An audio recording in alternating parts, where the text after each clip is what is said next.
नमस्कार मंडळी.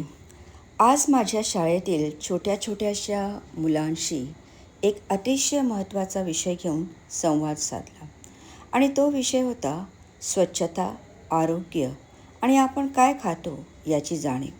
आपल्या शाळेच्या परिसरात अस्वच्छ किंवा आरोग्यासाठी घातक खाद्यपदार्थांचा वापर होऊ नये, शाळेतील कॅन्टीनमध्येही स्वच्छ, सुरक्षित आणि पौष्टिक अन्नच उपलब्ध व्हावे याबाबत नवीन सूचना मिळाल्या आहेत. पण मला वाटतं फक्त नियम बनवून किंवा सूचना देऊन हा बदल घडणार नाही. खरा बदल घडायचा तर तो मुलांच्या विचारांमध्ये. म्हणूनच आज मुलांशी बोलताना मी त्यांना विचारलं, आपण बाहेरून काय खातो? ते स्वच्छ आहे का? ते आपल्या शरीरासाठी खरंच चांगलं आहे का? आणि एखादा पदार्थ चविष्ट आहे म्हणून तो आपल्या आरोग्यासाठी योग्य असेलच असं आहे का? मुलांशी बोलताना एक गोष्ट प्रकर्षाने जाणवली. आजची मुलं आपल्या आजूबाजूला घडणाऱ्या चांगल्या गोष्टींकडे लक्ष देत आहेत. अचानक मी मुलांना एक साधा प्रश्न विचारला, तुम्हाला तुकाराम मुंडे साहेब माहीत आहेत का? आणि आश्चर्य म्हणजे अनेक मुलांनी लगेच हात वर केले. हो मॅडम, ते IAS ऑफिसर आहेत, असे एका मुलाने सांगितलं सुद्धा. मला खरंच खूप आनंद झाला, कारण एखाद्या अधिकाऱ्याचं काम फक्त कार्यालयापुरतं मर्यादित राहत नाही.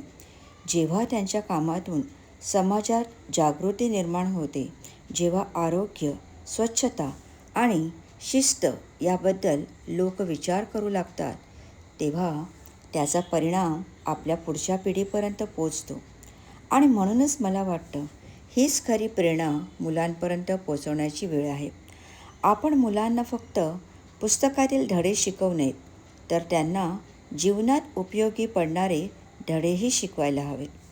काय खावं, काय टाळावं, स्वच्छता का महत्त्वाची आहे, आपल्या आरोग्याची जबाबदारी आपलीच का आहे, आणि योग्य अयोग्य यातील फरक कसा ओळखायचा, हे जर मुलांना अगदी लहानपणापासून समजलं तर भविष्यात त्यांना कोणत्याही चुकीचा मोह झाला तरी ते स्वतः योग्य निर्णय घेऊ शकतील.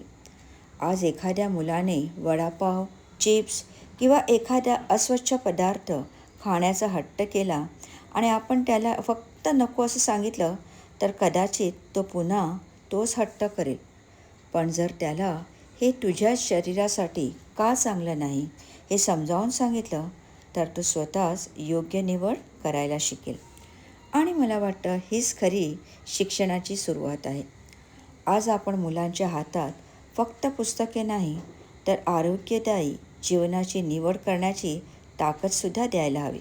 कारण शेवटी आरोग्यापेक्षा मोठी संपत्ती नाही. आपली मुलं निरोगी असतील, शारीरिक आणि मानसिकदृष्ट्या सक्षम असतील तरच आपण खऱ्या अर्थाने एक सक्षम आणि निरोगी भविष्य घडवू शकतो.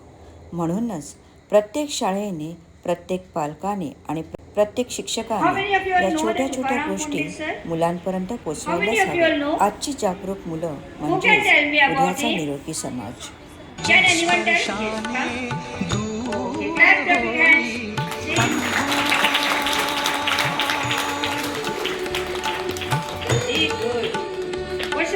जैसा मुळांचा